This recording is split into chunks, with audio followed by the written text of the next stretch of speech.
বুনিয়াল ইসলাম আলা খমসিন, আল্লাহ রাব্বুল আলামিন ইসলামের ভিত্তি 5টি জিনিসের কথা বিশ্বনবীকে বলেছেন। কালিমা, নামাজ, রোজা, হজ, যাকাত। সদ্য আমি মক্কা মদিনা সফর করে এসেছি। যেই বান্দাগুলা হজ ব্রত পালন করার জন্য মক্কা মদিনায় সফর করেছেন, তারা ভাড়া করে যাবেন। বান্দা যখন বিশ্বনবীর কবরের পাশে যায়, বলে আসসালাতু ওয়াসসালামু আলাইকা ইয়া রাসূলুল্লাহ,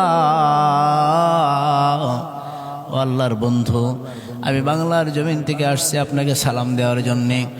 ওয়ারুদ্দ আলাই রূহ, আল্লাহ রাব্বুল আলামিন ওই মুহূর্তের জন্যে, ওই বান্দার সালামের জবাব প্রদান করার জন্যে আল্লাহ রাব্বুল আলামিন বিশ্ব নবীকে জীবিত করে দেন। যারা আওয়াজ করে বলুন সুবহানাল্লাহ। ফারুদ্দ আলাইহিস সালাম ওই বান্দার সালামের জবাব বিশ্ব নবীরাও যা পাক থেকে দেয়। আর বান্দার সালামের জবাব বান্দা কবরের উপর থেকে অনেকে শুনতে পায়, অনেকে শুনতে পায় না। আল্লাহ রাসূল ঘুমে আছে রওজাতুল রিয়াজুল জান্নার ভিতরে। বান্দা সালাম করতে যায়, রিয়াজুল জান্নাতের টিকিট নিয়ে যখন প্রবেশ করে, ডান পাশে শুয়ে আছে আবু বকর আর বাম পাশে শুয়ে আছে ওমর। পাশে আর একটি খালি জায়গা আছে হযরত ঈসা রুহুল্লাহর জন্য।